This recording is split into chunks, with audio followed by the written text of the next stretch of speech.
La crypto est en train de chuter comme une pierre. Alors les gars, aujourd'hui au cours de cette vidéo, il faut que je vous parle de pourquoi le Bitcoin et plus particulièrement les altcoins sont en train de très rapidement se faire détruire actuellement. Je vous tiendrai au courant au sujet de mes stratégies de trading ainsi que de tout ce qui se déroule dans les coulisses, plein de choses auxquelles vous devez faire attention. Alors restez par ici du début jusqu'à la fin de cette vidéo pour toutes ces infos. Bienvenue à tous, je m'appelle Maxime et je vous apporte chaque jour des nouvelles vidéos en français sur les crypto-monnaies en vous apprenant comment vous faire de l'argent sur ce marché. Si vous êtes nouveau sur cette chaîne, alors c'est sûr de vous abonner et d'activer la cloche dès maintenant. Ok, comme toujours, allons droit au but. Avant que je ne vous parle du Bitcoin, abordons rapidement le marché des autres cryptos, des altcoins. Alors, comme vous pouvez le constater, le marché des altcoins se porte plutôt mal au cours des 24 dernières heures. C'est le moins qu'on puisse dire. On continue d'observer une chute généralisée. De nombreuses cryptos sont en chute de 8 à 20% carrément. Donc, ok. Les altcoins voient de mauvais résultats. Alors, prenons maintenant le Bitcoin. Au cours de la vidéo d'hier, je vous ai indiqué que le premier niveau de support majeur se situerait sur ma ligne jaune en pointillé. Alors, je l'ai laissé comme ceci et vous pouvez constater que maintenant, en fait, on est en train de se faire supporter exactement par ce niveau. Alors déjà, félicitations à tous ceux qui ont potentiellement compris eh bien cet avertissement si vous avez pu effectuer une transaction basée sur ces niveaux.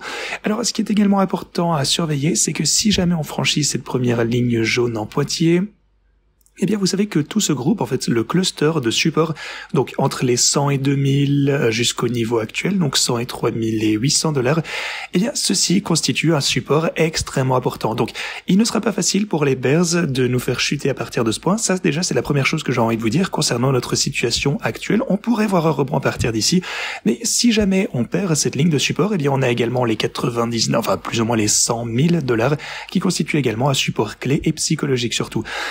Alors, je dis pas du tout qu'on va chuter à partir de là, mais si ça devait être le cas, eh bien on sait déjà à quoi s'attendre en termes de niveau de support. Alors pour le coup, je pense tout de même qu'il a de fortes chances qu'on se fasse supporter là où on se trouve actuellement, donc aux 103 700 $. Ce groupe vraiment de support pourrait nous permettre d'assister à un fort rebond à la hausse à partir d'ici. À suivre donc, on verra bien, ça dépend éventuellement du sentiment actuel également parce qu'il y a vraiment beaucoup de mauvaises nouvelles en même temps, et je vais aborder ça bien sûr dans un instant. Alors, le Bitcoin a vu de plutôt bons résultats, Ethereum aussi. Vraiment, l'Ethereum, c'est l'un des rares altcoins à ne pas encore avoir cassé cette structure haussière qu'on a formée dernièrement. Vous pouvez constater en fait que ce pattern, sa structure est toujours assez intacte. Le niveau de support ici se situe au 2500. Donc ça signifie que les bulls défendent vraiment cette zone. Mais pour les autres cryptos, eh bien, on est en train de chuter. Vous pouvez voir qu'on a chuté de ce support. Pour Solana, on est revenu jusqu'au 152. Doge a perdu ce seuil également. On est en train de revenir, oui, donc des 21 jusqu'au 18 cents. XRP, eh bien, a déjà franchi ceci il y a quelques temps. Cardano également. Et hier aussi, pour le coup, PP a franchi ce seuil de support clé également. Donc voilà. Les altcoins ne se portent pas bien actuellement. C'est le moins qu'on puisse dire. Et en fait, si on prend le market cap total des crypto-monnaies, eh bien, on constate qu'on est toujours à un niveau plutôt stable. Pour le coup, on maintient toujours la structure. Mais par contre, si on exclut le Bitcoin, eh bien, on a vraiment une chute vertigineuse. Si on exclut Bitcoin et Ethereum, eh bien, vous pouvez constater clairement qu'on est en train de se faire démolir. Bitcoin et Ethereum soutiennent réellement le marché actuellement, mais en revanche, si on se concentre uniquement sur les cryptos plus petites, eh bien, on a vraiment une chute vertigineuse. En fait, on est au même point maintenant, on est revenu au même point qu'en avril, en avril 2025, bien sûr. Et en fait, de nombreux altcoins sont encore plus bas que le cru qu'ils ont pu atteindre en avril. Vraiment, ils se sont fait catapulté à la baisse, donc il faut toujours rester prudent, mais de manière générale, eh bien, je pense de toute façon que les altcoins vont rebondir. Et regardez surtout la dominance du Bitcoin. Actuellement, on est juste en plein dans le mille. Enfin, on est extrêmement proche, en tout cas, du sommet ici, ce qui, selon moi, risque de comporter une grosse résistance. Si la dominance du Bitcoin franchit ce palier, alors les altcoins connaîtront, eh bien, un mauvais moment, mais à mon avis, on va se faire rejeter, ce qui pourra donner un peu de fuel aux altcoins. L'essentiel, c'est que, si jamais ça se produit, eh bien, ça dépend, en fait, des gros titres et de tout ce qui va se passer au long de ce week-end. Et je vous explique tout ceci. Je vais vous parler de la raison de ce phénomène dans quelques instants. Bien sûr, restez avec moi et on va aborder ceci en détail. Mais voilà, c'est un petit peu la situation qu'on a actuellement. Les marchés traditionnels, de leur côté, ne se portent pas si mal. Finalement, on a de bons résultats. Il s'agit donc principalement d'une question de crypto pour une fois, ce qui est tout à fait ok parce que, encore une fois, rappelez-vous, bon, c'est vrai, on est en train de chuter actuellement. Alors, par rapport au sommet précédent, on est en baisse de 7%. Mais ça intervient également après une hausse de 52%. Donc, 52% de hausse, un repli de 7%, ça me semble tout de même être une bonne transaction ici, c'est plutôt un bon deal à mon avis. Si vous avez profité de cette période de hausse, eh bien vous devriez toujours être dans le vert, moi je ne m'en plains pas. Le problème c'est que si vous êtes arrivé au sommet, bon effectivement là ça commence à être un petit peu plus embêtant. En ce qui me concerne, eh bien vous savez que on est rentré proche du sommet avec le portfolio de bull market, je vais vous le montrer dans un instant, donc je vais vous parler de ce que je compte faire personnellement avec ceci. Mais ceci étant dit, passons maintenant eh bien aux stratégies de trading.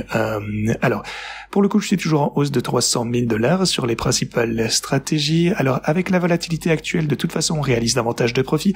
Mais, eh bien, encore une fois, avec ce repli généralisé, une partie des gains qu'on a réalisé jusqu'ici, eh bien, s'est effacée. Ça va sans dire. Pour le portfolio de bull market, j'ai perdu 93 000 $ et vous pouvez voir que de nombreuses cryptos ont énormément chuté. En particulier, certaines des cryptos avec lesquelles on a fait un pari un petit peu plus risqué. Donc, on avait OM pour le coup, on savait depuis le début que ça allait être potentiellement eh bien un risque. Ici on est 7500 en perte. Vous pouvez voir que Coty également est largement en baisse et Coty pour le coup est déjà carrément en dessous de la fourchette de trading ici. Alors pour le moment ce que je vais faire simplement avec ce portfolio de bull market, eh bien vous le savez déjà, je n'ai alloué que 50% des fonds, il me reste encore 50% de côté et donc je compte utiliser ceci pour acheter le dip.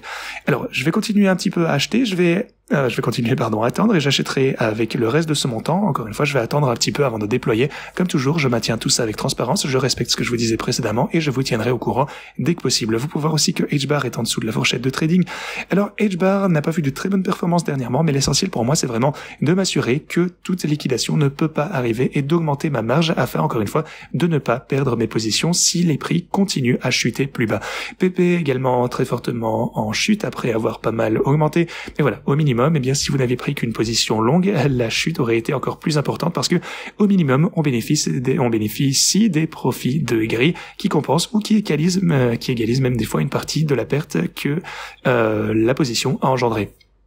Donc voilà, je vous tiendrai au courant de l'évolution de la situation prochainement, mais voilà, effectivement, ça s'annonce vraiment très mauvais pour le portfolio de bull market. Heureusement, je n'avais déployé que 50% et je pourrais déployer les 50% restants à un prix inférieur.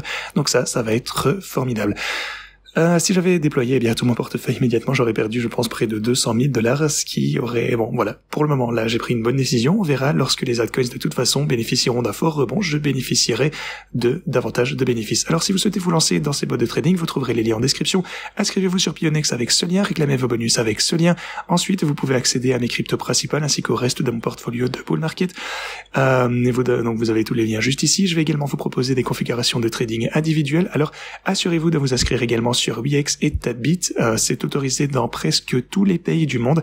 Donc inscrivez-vous également sur ces plateformes d'échange si vous le souhaitez.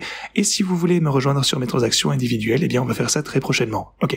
Voyons maintenant pourquoi on observe une chute du marché en ce moment. Alors, tout d'abord, le président Trump affirme que la Chine a totalement violé son accord avec les États-Unis. Ça, c'était pas une bonne nouvelle. Ok. Donc l'accord entre les États-Unis et la Chine s'est-il effondré? Eh bien, c'est ce que craint le marché actuellement. Vous pouvez également constater que les États-Unis prévoient des sanctions technologiques plus sévères contre la Chine, avec donc une répression plus sévère contre ses filiales. Le porte-parole de l'ambassade de la Chine affirme également que la Chine a exprimé à plusieurs reprises ses inquiétudes concernant les abus de contrôle des exportations vers la Chine. Donc les tensions sont de nouveau en train de s'intensifier entre la Chine et les États-Unis, ce qui, comme vous pouvez vous en douter, déplaît fortement au marché. De plus, si les rapports concernant l'accord commercial avec les États-Unis et si les tensions s'intensifient, si donc elles deviennent plus négatives et plus hostiles, eh bien c'est également en raison de tous les problèmes liés aux terres rares.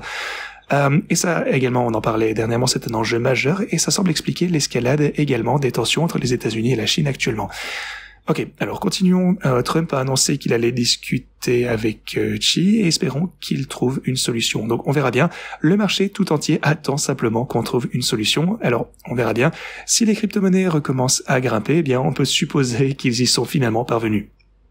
Alors, en plus de ceci, il y a une possible invasion chinoise à Taïwan. Encore une mauvaise nouvelle, ça c'est une menace pour le coup qui plane depuis un certain temps. On espérait que ça ne s'intensifie pas, mais voilà. Il semblerait qu'il soit sérieusement sur le point de passer à l'acte, et ça va certainement changer la donne, je pense, sur les marchés du monde entier, et ça va ajouter à un autre événement d'inquiétude. Si ça se produit, les gars, on s'attend vraiment, surtout pour les altcoins, attendez-vous à ce que ça descende extrêmement vite à mesure que ça se produit. Je pense que les gens vont devenir très inquiets, ok? Voilà. C'est aussi ce qu'on voit transparaître du côté des altcoins déjà, mais le marché pourrait chuter extrêmement fortement d'un jour à l'autre. Si ça devait arriver, alors les altcoins vont se faire totalement casser la figure. Assurez-vous surtout de maîtriser vos marges pour éviter toute liquidation. C'est ce que je ferai, c'est pas un conseil financier, mais préparez-vous simplement à un fort repli si jamais la Chine envahit bel et bien Taïwan. Je pense qu'il y a peu de chances que ça se produise, en tout cas on croise les doigts. Il y a fort à parier que l'optimisme reviendra sur le marché. Il est probable que la dominance du Bitcoin également selon moi ne dépasse pas les 65% et donc que les altcoins repartent à la hausse et regagnent très rapidement une partie de leur perte. En tout cas, espérons-le, c'est le scénario selon moi le plus probable de toute façon, mais il faut toujours se préparer à toute éventualité, surtout dès maintenant, d'autant que la situation semble s'intensifier dans le monde entier. Ok, ceci étant dit, c'est tout ce que je fais pour vous aujourd'hui. Merci beaucoup d'avoir regardé cette vidéo et moi je vous dis à la prochaine.